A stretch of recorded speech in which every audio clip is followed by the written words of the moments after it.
Máme tady Vapsena, který jde záda. Krásný, krásný. A Vapsen vyhrává kolo společně s Dovixem. A vypadá to na pokus o boost, který byl neúspěšný. Každopádně Vapsen, insane kill na Nukiu. Holy shit.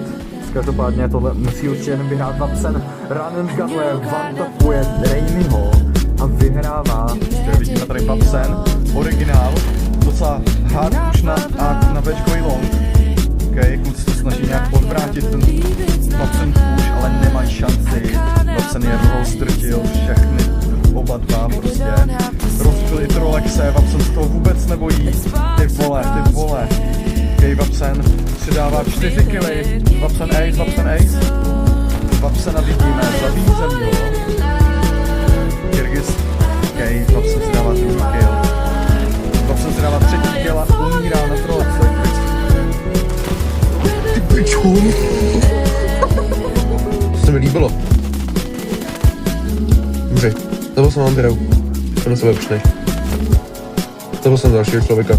No nic, skillišu.